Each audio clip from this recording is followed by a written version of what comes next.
അർഹരായ കുടുംബങ്ങൾക്ക് സർക്കാർ പദ്ധതികളുടെ ആനുകൂല്യങ്ങൾ ഉറപ്പാക്കുന്നതിന്റെ ഭാഗമായി ആലത്തൂർ ഗ്രാമപഞ്ചായത്ത് പ്രത്യേക ഗ്രാമസഭ ചേർന്നു.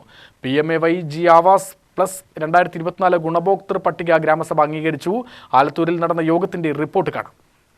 കേന്ദ്ര സർക്കാരിന്റെ പ്രധാനമന്ത്രി ആവാസ് യോജന ഗ്രാമീൺ ആവാസ് പ്ലസ് പദ്ധതിയുടെ ഭാഗമായി തയ്യാറാക്കിയ 2024 ഗുണഭോക്തൃ പട്ടിക അംഗീകരിക്കുന്നതിനായാണ് ആലത്തൂർ ഗ്രാമപഞ്ചായത്തിന്റെ പ്രത്യേക ഗ്രാമസഭ ചേർന്നത്.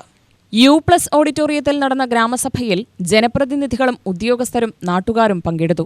Alathur block panchayat president T. Kannan ഗ്രാമസഭ ഉദ്ഘാടനം ചെയ്തു. വളരെ പ്രതീക്ഷയോടുകൂടിയാണ് നിങ്ങൾ ഈ ഗ്രാമസഭയിൽ പങ്കെടുത്തിട്ടുള്ളത്. സ്വാഗതം പറയുമ്പോൾ ഗ്രാമപഞ്ചായത്ത് വൈസ് പ്രസിഡന്റ് എല്ലാവർക്കും വീട് കിട്ടും എന്ന് തന്നെയാണ് പ്രതീക്ഷിക്കുന്നത് എന്ന് പറഞ്ഞുകൊണ്ടാണ് സ്വാഗതം പറഞ്ഞത്. ആ പ്രതീക്ഷകളൊക്കെ നമുക്ക് ഉണ്ടെങ്കിലും ഒട്ടേറെ ആശങ്കകൾ ഇതിനകത്ത് നിലനിൽക്കുകയാണ്.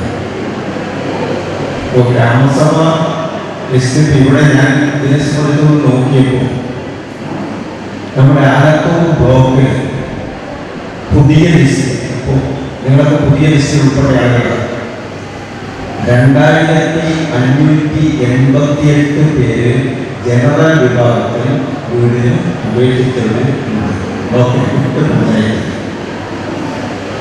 SC മേഖലയിൽ 389 പേര് ഉണ്ട്. ST മേഖലയിൽ 3 ആളുകൾ, അത് കാവശ്ശേരി, കണ്ണമ്പ്ര, കിഴക്കിഞ്ചേരി, ഈ 3 പഞ്ചായത്തിലാണ്.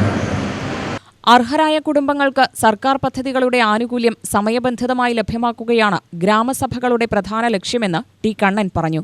സുതാര്യമായ നടപടികളിലൂടെയാണ് ഗുണഭോക്തൃ പട്ടിക തയ്യാറാക്കി അംഗീകരിക്കുന്നത് എന്നും അദ്ദേഹം പറഞ്ഞു. ഗ്രാമപഞ്ചായത്ത് പ്രസിഡന്റ് K. ഹരിത അധ്യക്ഷയായി. ജില്ലാ പഞ്ചായത്ത് അംഗം Shibi Krishna, block panchayat vice president Ambika, member Thanshila Rabin, സ്ഥിരം സമിതി അധ്യക്ഷന്മാരായ K. Rama, K. Manikandan, I. Shahana, member C. Leela എന്നിവർ പ്രസംഗിച്ചു. വില്ലേജ് എക്സ്റ്റൻഷൻ ഓഫീസർ രഹിത PMAY-G ആവാസ് പ്ലസ് 2024 ഗുണഭോക്തൃ പട്ടിക ഗ്രാമസഭയിൽ അവതരിപ്പിച്ചു. ചർച്ചകൾക്ക് ശേഷം പട്ടിക ഗ്രാമസഭ അംഗീകരിച്ചു. അർഹരായ ഭവനരഹിതർക്കും വീട് നിർമ്മിക്കാൻ സാമ്പത്തികമായി പിന്നാക്കം നിൽക്കുന്ന കുടുംബങ്ങൾക്കും പദ്ധതിയുടെ ആനുകൂല്യം ലഭ്യമാക്കുന്നതിനുള്ള നടപടികളുടെ ഭാഗമായാണ് അംഗീകാരം. ഗ്രാമപഞ്ചായത്ത് വൈസ് പ്രസിഡന്റ് വിനോദ് സ്വാഗതവും panchayat secretary doctor KG Dimitrov നന്ദിയും രേഖപ്പെടുത്തി. UTV news, Palakkad.